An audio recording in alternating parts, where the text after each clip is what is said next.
Hi everyone, welcome to Global Shorthand Academy. இந்த வீடியோவில் நம்ம English short and lessons chapter 23 வந்து பார்க்க போகிறோம்.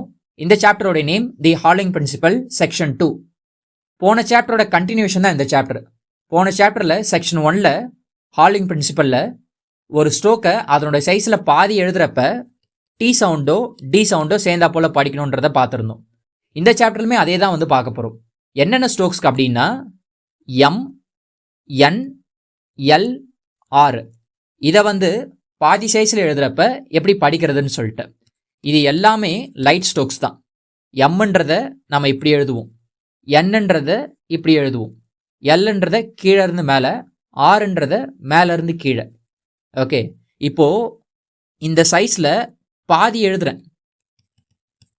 ஓகே, இதை எப்படி ரீட் பண்ணணும் அப்படின்னா டி சவுண்டு சேர்த்து ரீட் பண்ணணும். என்ன அதனோட சைஸில் பாதி எழுதுறேன், இது எப்படி ரீட் பண்ணணும்னா டி சவுண்டு. எல்லு பாதி எழுதுறேன், இது கூடயும் டி சவுண்டு. ஆரை வந்து பாதி எழுதுறேன், இது கூடயுமே டி சவுண்டு. ஓகேங்களா, இதையே கொஞ்சம் ஹெவியாக எழுதுறேன். ஓகேங்களா, எம்டிஏ கொஞ்சம் ஹெவியாக எழுதுறேன், அதாவது அழுத்தி எழுதுறேன். இதை என்ன படிக்கணும் அப்படின்னா டி சவுண்டு சேர்த்து படிக்கணும். என்ன ஹால் பண்ணி அதை வந்து அழுத்தி எழுதியிருக்கேன். இதை எப்படி ரீட் பண்ணணும் அப்படின்னா டி சவுண்டு, என்டி. எல் அதே மாதிரி, எல்டி. ஆரும் அதே மாதிரி, ஆர்டி. ஓகேங்களா, நார்மல் சைஸில் பாதி எழுதணும் அப்படின்னா டி சவுண்டு, அதையே அழுத்தி எழுதணும் அப்படின்னா டி சவுண்டு. டைரெக்டாக நம்ம எக்ஸாம்பிள்ஸ்க்கு வந்து போயிடலாம். மே, இதை நம்ம எப்படி எழுதுவோம்னா எம் ஏ வபல், எம் ஏ வபல், மே அப்படின்னு சொல்லிட்டு படிப்போம். இதே மேட் அப்படின்னா எம்மை ஹால் பண்ணிடணும், அவ்வளோதான். இது எப்படி ரீட் பண்ணணும்னா எம் ஏ டி ரீட் பண்ணுறப்ப மேட் அப்படி ரீட் பண்ணணும். இதே மேடுன்னு வரப்ப எம்மை அழுத்தி எழுதியிருக்கணும், அட் த சேம் டைம் ஹால் பண்ணி எழுதியிருக்கணும், அப்போ தான் டி சவுண்டு. மேடு, எம் ஏ டி ரீட் பண்ணுறப்ப மேடு அப்படி வந்து ரீட் பண்ணணும். ஓகேங்களா, அடுத்து எண்ணுக்கு எக்ஸாம்பிள் பார்க்கலாம். இப்போ நீ அப்படின்றத என்னு இ இப்படி நம்ம வந்து எழுதியிருப்போம். என்னு இ நீ அப்படி சொல்லிட்டு படிக்கலாம். இதுவே நீட், இது எப்படி எழுதுறது பாருங்க. என்ன பாதியாக எழுதிட்டு இ வபல் நம்ம வந்து வைக்கிறோம். ஓகே, என்னு இ டி நீட் அப்படி வந்து ரீட் பண்ணணும். இதே நீடுன்னு வருதுன்னு வச்சுக்கோங்க, என்ன அழுத்தி எழுதியிருக்கணும் பாதியா. ஓகே, இது எப்படி ரீட் பண்ணா என்னு இ டி நீடு அப்படி வந்து ரீட் பண்ணணும். ஓகேங்களா, அடுத்து எல்லுக்கு எக்ஸாம்பிள் வந்து பார்க்கலாம். இப்போ லோ அப்படின்றத இப்படி எழுதியிருப்போம், இல்லு ஓ லோ அப்படின்னு சொல்லிட்டு. இதே ஓல்டு, இதை எப்படி எழுதுறது பாருங்க. எல்லு ஹால் பண்ணியிருக்கு, ஓ வவல் முன்னாடி வச்சுருக்கோம், அப்போ ஓ எல்லு டி ரீட் பண்ணுறப்ப ஓல்டு அப்படி வந்து ரீட் பண்ணணும். ஓகேங்களா, எயில்டு, ஏ எல்லு டி ரீட் பண்ணுறப்ப எயில்டு, ஏ வவல் நம்ம வந்து வைக்கிறோம். ஓகேங்களா, இப்படி வந்து ரீட் பண்ணணும். அடுத்து ஆருக்கு எக்ஸாம்பிள் நம்ம வந்து பார்க்கலாம். ஏர், அதை நம்ம வந்து எப்படி எழுதுவோம்னா டவுன்வர்ட் ஆர் யூஸ் பண்ணுவோம், ஏ வவல் நம்ம வந்து வைப்போம். இதுவே ஏர்டு அப்படி வரப்ப ஆரை வந்து ஹால் பண்ணியிருக்கணும், அட் த சேம் டைம் அழுத்தியும் எழுதியிருக்கணும், ஏர்டு இப்படி வந்து எழுதியிருக்கணும். ரீட் பண்ணுறப்ப ஏ இரு இடு ஏர்டு அப்படி வந்து ரீட் பண்ணணும். ஓகேங்களா, நார்மல் சைஸில் இருந்து பாதியாக எழுதுகிறப்ப டி சவுண்டு, அதையே அழுத்தி எழுதுகிறப்ப டி சவுண்டு, அவ்வளோதாங்க. ஓகே, அடுத்து இந்த எல்டி இருக்குங்க இல்லையா, இந்த எல்டி ஆரம்பத்தில் வரப்ப வவல் ப்ளஸ் எல்டி வந்துச்சு அப்படின்னா நம்ம இந்த மாதிரி எழுதலாம். ஓகே, எக்ஸாம்பிளுக்கு இப்போ ஓல்டு, இப்போ இதில் ஓ இருக்கு எல்டி இருக்கு, அப்போ நம்ம இந்த மாதிரி ஹால் பண்ணி எழுதலாம். ஓகே, மற்ற இடத்துல ஓகேங்களா இந்த மாதிரி வவல் இல்லாமல் சர்க்குலோ இல்லைனா லூப்போ இல்லைனா வேற எதுனா இனிஷியல் அட்டாச்மெண்ட்ஸோ வருதுன்னு வச்சுக்கோங்க, அங்கே நம்ம வந்து இந்த எல்டி ஃபார்மை வந்து யூஸ் பண்ண மாட்டோம். ஓகேங்களா? அப்படி யூஸ் பண்ணோம் அப்படின்னா அதை எழுதுறது கரெக்டாக இருக்காது, ரெகக்னைஸ் பண்ண முடியாது. ஃபார் எக்ஸாம்பிள் சர்க்கிள் வர மாதிரி பார்ப்போம். இப்போ சோல்டு இதில் எஸ் இருக்குது, எல்டி இருக்குது. சோல்டு இப்படி எழுதக்கூடாதான்னு கேட்டிங்கன்னா, இப்படி எழுதுறதை விட இப்படி எழுதுறதுன்றது கரெக்டாக இருக்கும், டக்குன்னு ரீட் பண்ண முடியும். ஸோ அதனால் சோல்டுன்றதை இப்படி தான் எழுத சொல்கிறாங்க. அடுத்து ஸ்டைல்டு. ஸ்டைல்டுன்றதுமே எஸ்டி லூப் இருக்குது, அப்புறம் ஐ வவல் இருக்குது, அப்புறம் எல்டி இருக்குது. ஸ்டைல்டு இப்படி எழுதக்கூடாதான்னு கேட்டிங்கன்னா, இப்படி எழுதுனா படிக்க முடியாது. ஓகேங்களா? அதனால் ஸ்டைல்டு இப்படி வந்து எழுத சொல்கிறாங்க. ஓகேங்களா? அடுத்து ஹோல்டு. ஹோல்டுன்றது ஹெச் வருது, எல்டி வருது. இப்படி எழுதக்கூடாதா சிம்பிளாக அப்படின்னு கேட்டிங்கன்னா, இப்படி எழுதக்கூடாது. எப்படி எழுதணும் அப்படின்னா, இந்த மாதிரி டிக்ஹெச் எல் டி இப்படி தான் வந்து எழுதணும். இப்படி எழுதுனா தான் அதை வந்து ரெகக்னைஸ் பண்ண முடியும். அதனால் எல்டின்றது ஆரம்பத்தில் வெறும் வவ்வல், தென் எல்டி வந்துச்சு அப்படின்னா நம்ம ஷார்ட் ஃபார்ம் வந்து யூஸ் பண்ணலாம். இதுவே சர்க்கிளோ இல்லைனா வந்து லூப்போ இல்லைனா வேறு எதுனா இனிஷியல் அட்டாச்மெண்ட்ஸு, இந்த இடத்துல வந்து டிக்ஹெச் வந்து வந்திருக்கு. ஓகேங்களா? வேறு எதுனா வந்துச்சு அப்படின்னா நம்ம ஃபுல் ஸ்ட்ரோக்ஸ் தான் வந்து யூஸ் பண்ணணும். ஓகேங்களா? அடுத்து இந்த எல்டி ஆர்டி இதுக்கு நடுவில் சம்டைம்ஸ் வந்து வவ்வல் வந்து வரும். அப்படி வவ்வல் வந்துச்சுனாலும் நம்ம எல்டின்றது இப்படி ஃபுல்லாக தான் வந்து எழுதணும். ஆர்டின்றதுமே வந்து பார்த்தீங்கன்னா இப்படி ஃபுல்லாக தான் வந்து எழுதணும். ஓகேங்களா? இந்த ஷார்ட் ஃபார்ம் வந்து யூஸ் பண்ணக்கூடாது. எக்ஸாம்பிள்ஸ் நம்ம வந்து பார்க்கலாம். இப்போது பேல்டு பிஎல்டி இதை வந்து சிம்பிளாக நம்ம இப்படி எழுதலாம், பிஎல்டி இப்படி நம்ம வந்து எழுதலாம். இதுவே பேலிடு இந்த இடத்துல B L E vowel T, இந்த எல்லுக்கும் டிக்கும் நடுவில் இ வவல் இருக்கு. அப்போ நம்ம வந்து என்ன பண்ணணும்னா பிஎல்டி இப்படி ஃபுல் ஸ்ட்ரோக்ஸ் தான் எழுதணுமே தவிர இப்படியோ இல்லைனா இப்படியோ எழுதக்கூடாது. ஓகேங்களா? இப்படி எழுதுனா தான் அதை வந்து ரெகக்னைஸ் பண்ண முடியும். அதே மாதிரி மேரீடு இதில் எம் இருக்குது, ஆர் இருக்குது, டி இருக்குது. இதுக்கு நடுவில் இ வவலும் இருக்குது. இப்படி இ வவல் இருக்கிறதால எம் எழுதிட்டு டவுன்வோர்ட் ஆர் போட்டு இப்படி எழுதக்கூடாது, இது தப்பு. அப்போ மேரீடுன்னு வரப்போ எம் ஆர் டி இப்படி ஃபுல்லாக எழுதுனா தான் அதை வந்து கண்டிப்பாக படிக்க முடியும். ஓகேங்களா? இது என்ன ஸ்ட்ரோக் அப்படின்னா மேரிடு. ஓகே, இங்கே வந்து பாருங்கள் எம் இருக்குது, ஆர்டி, அவ்வளோதான் மேரிடு. இது வந்து மேரிடு, இது வந்து பார்த்தீங்கன்னா மேரிடு. ஓகேங்களா? இந்த மாதிரி எல்டிக்கு நடுவுலையோ இல்லைனா ஆர்டிக்கு நடுவுலையோ வவ்வல் வரப்போ ஃபுல் ஸ்ட்ரோக்ஸ் தான் நம்ம வந்து எழுதணும். தென் இது எம், இதை அழுத்தி எழுதணும் அப்படின்னா இம்ப். இது என்ன, இதை அழுத்தி எழுதணும் அப்படின்னா நார்மல் சைஸில் இங்கு. இது எல், இதை அழுத்தி எழுதணும் அப்படின்னா லர்ன்னு பார்த்தோம். இது ஆறு, இதை அழுத்தி எழுதணும் அப்படின்னா இது ரர்ரு. ஓகேங்களா? இப்போ இந்த இம்பு இங்கு லர்ரு ரர்ரு இதை வந்து ஹால் பண்ணி எழுதுறப்ப நம்ம இது கூட டி சவுண்டு சேர்த்து படிக்க மாட்டோம். இம்புடு அப்படின்னு சொல்லிட்டு இதை படிக்க மாட்டோம். இதை வந்து இங்குடு அப்படின்னு சொல்லிட்டு நம்ம படிக்க மாட்டோம். இதை வந்து லர்டு அப்படின்னு சொல்லிட்டு நம்ம படிக்க மாட்டோம். இதை வந்து ரர்டு அப்படின்னு சொல்லிட்டு படிக்க மாட்டோம்.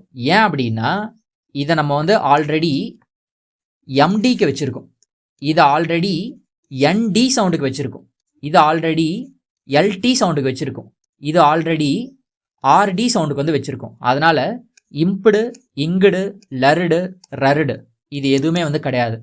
ஓகேங்களா? எம்டி என்டி எல்டி ஆர்டி இதுதான் வந்து இருக்குது. ஓகேங்களா? ஆனால் இந்த இம்பு கூடயோ இங்கு கூடயோ இனிஷியல் ஹூக்கோ ஃபைனல் ஹூக்கோ வந்துச்சு அப்படின்னா அங்கே மட்டும் ஹால் பண்ணிக்கலாம். ஃபார் எக்ஸாம்பிள் இப்போ இம்ப்யூட், இதுக்கு வந்து நம்ம ஃபுல் ஸ்ட்ரோக் தான் எழுதுவோம். இம்பு டி அப்படியே ஹால் பண்ணி எழுதலாமான்னா ஹால் பண்ணி எழுத மாட்டோம். இம்பு எழுதிட்டு டி ஸ்ட்ரோக் நம்ம வந்து எழுதிடுவோம். இம்ப்யூட். பிலாங்டு, இந்த இடத்துல பி ஸ்ட்ரோக் எழுதிட்டு லா இங்கு டி இப்படி ஃபுல்லாக தான் நம்ம வந்து எழுதுவோம். ஓகே, இப்படி பிலாங்டு நம்ம வந்து எழுத மாட்டோம், ஏன்னா இது என்டி. இங்கேயுமே வந்து இம்ப்யூட் வந்து இந்த மாதிரி குட்டியாக நம்ம வந்து எழுத மாட்டோம் இம்ப்யூட் அப்படின்னு சொல்லிட்டு. ஏன் அப்படின்னா இது எம்டிக்கு நம்ம வந்து வச்சுருக்கோம். ஆனால் ஹாம்பர்டு, இந்த இடத்துல இம்பர்டு வந்திருக்கு. ஓகே, இம்புன்றதை நம்ம இப்படி எழுதுவோம், இம்பர் அப்படின்றத இப்படி எழுதுவோம். இம்பர்டுன்னு வரப்ப இதை ஹால் பண்ணி எழுதலாம். ஓகேங்களா? அப்போ ஹேம்பர்டுன்னு வரப்ப ஹா எழுதிட்டு இம்பர்டுக்கு இம்பர் அதை வந்து ஹால் பண்ணி இப்படி எழுதலாம். இப்படி எழுதுறப்ப ஹேம்பர்டு. அதே மாதிரி லிங்கர்டு, இங்குன்றத நம்ம இப்படி எழுதுவோம். இங்கர் அப்படின்றத இப்படி எழுதுவோம். அழுத்தி எழுதுறப்ப அது வந்து இங்கர். நார்மலாக எழுதணும் அப்படின்னா அது நர்ரு. இப்போ இங்கர்டுன்னு வரப்ப இதை ஹால் பண்ணி எழுதலாம். ஓகேங்களா? எக்ஸாம்பிளுக்கு லிங்கர்டு இப்படி நம்ம வந்து எழுதுவோம். ஓகேங்களா? நார்மலாக வந்துச்சுன்னா நம்ம வந்து ஹால் பண்ண மாட்டோம். ஆனால் இனிஷியல் அட்டாச்மெண்ட்ஸோ இல்லைனா வந்து ஃபைனல் அட்டாச்மெண்ட்ஸோ வந்துச்சு அப்படின்னா அங்கே ஹால் பண்ணுவோம். இந்த இடத்துல ரெண்டுத்துலையுமே ஆர் ஹூக் வந்து வந்திருக்கு. ஃபைனல் ஹூக் வரா மாதிரி இன்னொரு எக்ஸாம்பிள் வந்து பார்க்கலாம். இம்ப்யூன்டு. ஓகே, இதில் வந்து இம்ப் இருக்கு, என் இருக்கு, டி சவுண்ட் இருக்கு. இது எப்படி ஹால் பண்ணியிருப்பாங்கன்னா இம்ப் ஸ்டோக்கு ஹால் பண்ணிட்டு அதில் என் ஹூக்கு, ஓகேங்களா, அதில் யூ வபல், இம்ப்யூன்டு இப்படி வந்து ரீட் பண்ணணும். ஓகே, நார்மலாக நம்ம வந்து ஹால் பண்ண மாட்டோம். இதுவே ஆர் ஹூக்கோ என் ஹூக்கோ வந்துச்சுன்னா அங்கே இம்பையும் இங்கேயும் வந்து நம்ம ஹால் பண்ணுவோம். அடுத்து ஆர்டி அண்ட் எல்டி இதை எப்படி எழுதுறது அப்படின்றத வந்து பார்க்க போகிறோம். ஆர்டின்றது நம்ம இப்படி பார்த்தோம், டவுன்வர்ட் ஆரை ஹால் பண்ணி எழுதணும் அப்படின்னா ஆர்டி அப்படின்னு சொல்லிட்டு இப்படியும் ஒரு ஃபார்ம் வந்து யூஸ் பண்ணலாம். ஓகேங்களா? ரேவை ஹால் பண்ணி எழுதுறது. எல்டின்றது இப்படி நம்ம வந்து எழுதுவோம், மேலே இருந்தும் கீழே வந்து எழுதலாம். ஓகே, இது டவுன்வேர்டு, இது அப்வேர்டு, இது டவுன்வேர்டு, இது வந்து அப்வேர்டு. ஓகே, மோஸ்ட்லி நம்ம ஆர்டி வந்துச்சு அப்படின்னா இதை தான் ப்ரிஃபர் பண்ணுவோம், இப்படி எழுதுறது தான். அதே மாதிரி மோஸ்ட்லி எல்டி வந்துச்சு அப்படின்னா நம்ம மேல் நோக்கி எழுதுறது தான் வந்து ப்ரிஃபர் பண்ணுவோம், இப்படி எழுதுறது தான். ஓகேங்களா? எக்ஸாம்பிளுக்கு பார்ட், இது எப்படி எழுதுறோம் பாருங்க, பிஆர்டி இதை தான் நம்ம வந்து எழுதுறோம். Belt, BLT. Fort, FRT. Fault, FLT. Okay, இந்த மாதிரி ஆர்டின்னா அப்போட தான் யூஸ் பண்ணுவோம், எல்டி அப்படின்னா அப்போட தான் யூஸ் பண்ணுவோம். ஆனால் எண்ணுக்கு அப்புறமாவோ இல்லைனா இங்குக்கு அப்புறமாவோ எல்டி வந்துச்சுன்னு வச்சுக்கோங்களேன், டவுன்வேர்டாக எழுதுறது தான் ஈஸியாக இருக்கும். ஃபார் எக்ஸாம்பிள் இன்லெட், இங்கே இன்ஸ்டோக் எழுதிட்டு லெட் வந்து டவுன்வேர்டில் யூஸ் பண்ணுறது தான் ஈஸியாக இருக்கும். அதே மாதிரி ரிங்லெட், இங்கே இங்குக்கு அப்புறமா டவுன்வேர்டு எல் எழுதுறது தான் ஈஸியாக இருக்கும். அதனால் இங்கே மட்டும் நம்ம டவுன்வேர்டு எல்டி வந்து யூஸ் பண்ணியிருப்போம். ஓகேங்களா? எழுதுறதுக்கு ஈஸியாக இருக்கணும்னு சொல்லிட்டு. அதுக்கப்புறமா வந்து எல்லுக்கு அப்புறமா வபல் வந்துச்சு அப்படின்னா எண்டிங்கில் நம்ம வந்து அப்போர்டு எல்லும், எல்லோட முடிஞ்சிருச்சு அப்படின்னா நம்ம டவுன்வேர்டு எல்லாம் யூஸ் பண்ணுவோம் இல்லையா வவல் இண்டிகேஷனில். அதே கான்செப்ட் தான் இங்கேயுமே. இப்போ டுவெல்ட் அப்படி வரப்ப எல்லோட முடிஞ்சு போகுது, அப்போ எப்படி எழுதுவாங்கன்னா டி வே டவுன்வேர்டு எல். இதுவே டுவெல்லைட் அப்படி வரப்ப டி வை லைட் இந்த மாதிரி வந்து எழுதியிருப்பாங்க. ஓகேங்களா? தென் ஆர்டி, ஆர்டின்றது நம்ம இப்படி எழுதணும்னு வந்து பார்த்துருந்தோம். ஆனால் இப்படி எழுதுறதுன்றது சில இடத்துல வந்து கன்வீனியண்ட்டாக இருக்காது. அதனால் இந்த ஆர்டி ஸ்டோக்கே சம்டைம்ஸ் வந்து ஆர்டிக்குமே வந்து யூஸ் பண்ணியிருப்பாங்க. இப்போ லார்டு, இது எப்படி எழுதியிருப்பாங்கன்னா எல்லு ஆர்டி, இதை வந்து ஆனால் லார்டு அப்படின்னு சொல்லிட்டு படிக்கணும். கலர்டு, இதை எப்படி எழுதியிருப்பாங்க பாருங்க, கா ல ஆர்டி. ஓகேங்களா? இந்த மாதிரி ஆர்டியே வந்து யூஸ் பண்ணியிருப்பாங்க. இப்போ கார்டேஜ், கா ஆர்டி ஜே இப்படி தான் வந்து யூஸ் பண்ணியிருப்பாங்களே தவிர இந்த ஃபார்ம் வந்து யூஸ் பண்ணியிருக்க மாட்டாங்க. ஓகேங்களா? ப்ரிஃபர்டு, பர் எஃப் ஆர்டி ப்ரிஃபர்டு. ஓகேங்களா? இந்த இடத்துல இது யூஸ் பண்ணல. ஓகே, எழுதுறதுக்கு கன்வீனியண்ட்டாக இருக்கணுன்றதுக்காக இந்த ஆர்டிஏ ஆர்டிக்குமே வந்து யூஸ் பண்ணியிருக்கிறாங்க. அடுத்து எஸ்டி பார்க்க போகிறோம். எஸ்ன்றது நம்ம இப்படி எழுதுவோம், அதை பாதியாக எழுதுறப்ப எஸ்டி. ஓகே, ப்ரொடெக்ஷனிஸ்ட், இந்த இடத்துல ஷன்னுக்கு அப்புறமா எஸ்டி வந்திருக்கு. அப்போ ப்ரொடெக்ஷனிஸ்ட், இந்த இடத்துல லூப் நம்ம வந்து எழுத முடியாது, எஸ்டி லூப், அதனால எஸ் ஹால் பண்ணி எழுதியிருக்கிறாங்க. ஓகே, ப்ராக்ரஷனிஸ்ட்,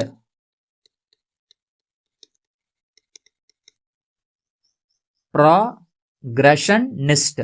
இந்த இடத்துல எஸ்டின்றது சம்டைம்ஸ் மேல இருந்து கீழே இல்லைன்னா கீழே இருந்து மேலே எழுதுறதுக்கு எது வாட்டமாக இருக்கோ அந்த மாதிரி எழுதுவாங்க. மோஸ்ட்லி நம்ம எஸ்டி வந்துச்சுன்னா லூப் யூஸ் பண்ணிடுவோம். ஆனால் இந்த இடத்துல ஷன்ஹுக் அப்புறமா எஸ்டி வர்றதால நம்ம எஸ்ஸை ஹால் பண்ணி எழுதியிருக்கோம். ஓகேங்களா? அடுத்து அன்ஈக்குவல் லென்த்தில் இருக்கிற ஸ்ட்ரோக்ஸை எப்படி நம்ம வந்து ஜாயின் பண்ணி எழுதுறது அப்படின்றத வந்து பார்க்க போகிறோம். இப்போ நேம், இதை வந்து என்னு எம் ரெண்டுமே ஒரே சைஸில் தான் இருக்கு. ஆனால் நேம்டுன்னு வரப்ப எம்மு டி இது வந்திருக்கு, அப்புறம் முன்னாடி என் இருக்கு. அப்போ என்ன நார்மலாக எழுதிட்டு எம்மை வந்து குட்டியாக எழுதணும். கரெக்டுங்களா? இங்கே வந்து ஓரளவு எழுதிடலாம். என் வந்து நார்மல் சைஸில் எழுதிட்டு எம்மை வந்து குட்டியாக எழுதிடலாம். அது இல்லாமல் எம்மை நம்ம வந்து அழுத்தி எழுதுறதால டிஃப்ரென்ஸ் வந்து தெரியும். அதே மாதிரி தான் ஃபேர், இந்த வாரத்துலையுமே பாருங்கள் எஃப் ஆர் ரெண்டுமே வந்து சேம் லென்த்தில் இருக்கிற ஸ்ட்ரோக்ஸு. ஃபேர்டுன்னு வரப்ப ஆர்டி வந்திருக்கு, அப்போ நம்ம ஆரை வந்து குட்டியாக எழுதணும். இங்கேயுமே நம்ம வந்து அழுத்தி எழுதுறப்ப இந்த ஸ்ட்ரோக் வந்து இது ஆர்டி அப்படின்னு சொல்லிட்டு தெரிஞ்சிடும். ஆனால் குக்குடு இந்த வார்த்தையில் பாருங்களேன், குக்குன்றத நம்ம கே கே இப்படி வந்து எழுதுவோம், குக்குன்றத படிச்சிருவோம். குக்குடுன்னு வரப்ப கே எழுதிடுவோம், இன்னொரு கேடியை நம்ம இப்படி எழுத முடியாது. ஓகேங்களா? டிஃப்ரென்ஸே வந்து தெரியாது. அதனால ஒரு கே எழுதிட்டு இன்னொரு கே எழுதிட்டு டி எழுதணும். இப்படி எழுதணும் அப்படின்னா பார்த்த உடனே வந்து கண்டுபிடிக்க முடியும். அதே தான் லுக்குடுலுமே. லுக்குன்றதை நம்ம எப்படி எழுதுவோம்னா எல்லு கே இப்படி நம்ம வந்து எழுதுவோம். லுக்குடுன்னு வரப்ப எல் எழுதிடுவோம். இந்த கேவை வந்து இப்படி குட்டியாக எழுதுறப்ப இதில் கேடி இருக்கிறது நம்மளுக்கு வந்து தெரியாது. அதனால எல்லு கே டி இப்படி வந்து எழுத சொல்கிறாங்க. ஓகேங்களா? இப்படி அன்ஈக்குவல் லென்த்தில் இருக்கிற ஸ்ட்ரோக்ஸை அப்படியே எழுதாமல் ஃபுல் ஸ்ட்ரோக்ஸ் வந்து எழுதிருங்க அப்படின்னு சொல்லிட்டு சொல்லியிருக்கிறாங்க. இப்போ மினிட், இதில் எம் இருக்குது, என் இருக்குது, டி இருக்குது. எம் இப்படி எழுதிட்டு என்ன இப்படி குட்டியாக எழுதலாமான்னு கேட்டிங்கன்னா எழுத முடியாது. நம்ம வேகமாக எழுதுறப்ப இப்படி எழுதிடுவோம். அதனால் மெனின்னு படிக்கிறதுக்கு சான்ஸ் இருக்குது. அப்போ எம்மு என்னு டி இப்படி எழுதுறப்ப அதை மினிட்னு சொல்லிட்டு நம்ம வந்து படிச்சிடலாம். அதே தான் ஃபேக்ட். ஃபேக்ட்ன்றது எஃப் இருக்கு, கே இருக்கு, டி இருக்கு. எஃப் எழுதிட்டு கேவை இப்படி ஹால் பண்ணி எழுதலாமான்னு கேட்டிங்கன்னா தெரியாது, கே இங்கே எழுதியிருக்குமானே தெரியாது. ஓகே, அதனால தான் எஃப் கே டி இப்படி வந்து எழுத சொல்கிறாங்க. இப்படி அன்ஈக்குவல் லென்த்தில் இருக்கிற ஸ்ட்ரோக்ஸை சேர்த்து எழுதுறப்ப ஃபுல் ஸ்ட்ரோக்ஸ் எழுதுறதுன்றது கொஞ்சம் பார்த்த உடனே ரெகக்னைஸ் பண்ணிடலாம். ஓகேங்களா? அடுத்து இந்த டி டி இருக்குங்க இல்லையா, சில இடத்துல சேர்த்து எழுதுறதுக்கு வாட்டமாக இருக்காது. அந்த இடத்துல வந்து டிஸ்ஜாயின் பண்ணி எழுதலாம்னு சொல்லியிருக்கிறாங்க. ஃபார் எக்ஸாம்பிள் ஆட்டிடியூடு, இந்த இடத்துல இந்த ஆட்டி அதை ஃபர்ஸ்ட் பிளேஸில் எழுதிட்டு இந்த டியூடுக்கு டீயை ஹால் பண்ணி அதில் யூவபிள் வந்து வச்சுக்கிறாங்க. ஓகேங்களா? ட்ரீட்டட், இதில் ட்ரீ ஸ்ட்ரோக் எழுதிட்டு இந்த டெட்டுக்கு பக்கத்தில் ஒரு சின்ன கோடு டீ ஸ்ட்ரோக்கை ஹால் பண்ணி வந்து எழுதியிருக்கிறாங்க. ட்ரெட்டட், இதுலையுமே டர் த்ரூ தி லைனில் எழுதிட்டு இந்த டெட்டுக்கு டீயை வந்து ஹால் பண்ணி வச்சிருக்கிறாங்க.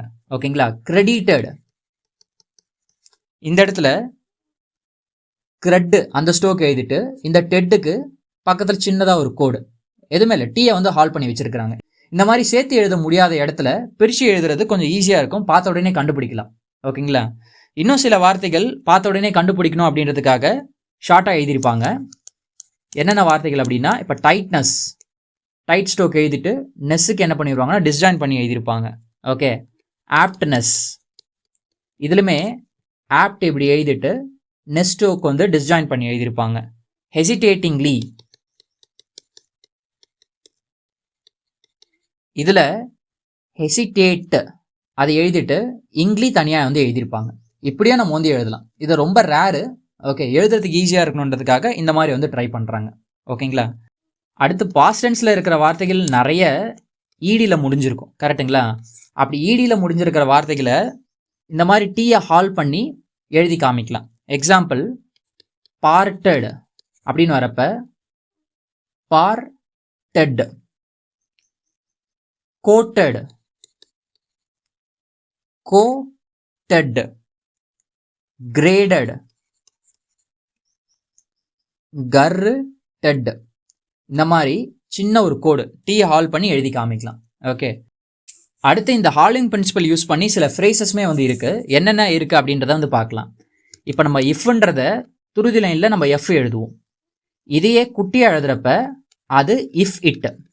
இட்டுன்ற வார்த்தைக்கு நம்ம என்ன பண்ணலாம்னா சுருக்கி எழுதலாம். இஃப் இட் ஈஸ் அப்படின்னா அதில் ஒரு எஸ் சர்க்கிள். இட்டு மட்டுமான்னு கேட்டிங்கன்னா அது மட்டும் கிடையாது, நாட் இதுக்குமே வந்து வார்த்தைகளை சுருக்கி எழுதலாம். இப்போ ஐ ஆம், அதுக்கு என்ன பண்ணுவோம்னா ஐ எம் நம்ம வந்து எழுதுவோம். இதுவே ஐ ஆம் நாட் அப்படின்னு வரப்ப ஐ எம் ஹால் பண்ணி அதில் என் ஊக்கு. இந்த என்னன்றது இந்த எண்ணு, டீக்கு நம்ம என்ன பண்ணிட்டோம், எம்மை வந்து ஹால் பண்ணிட்டோம். So I am not. இன்னும் யூ மே நாட், இதுக்கு யூ எழுதிட்டு எம் ஹால் பண்ணி இப்படி எழுதியாச்சு. ஓகேங்களா, நாட்டு. அப்புறம் வேர்டு வுட்டு, அதுக்குமே வந்து என்ன பண்ணலாம் அப்படின்னா சுருக்கலாம். இப்படி எழுதணும் அப்படின்னா அது வே, அதை அப்படியே சுருக்கி எழுதணும் அப்படின்னா வேர்டு.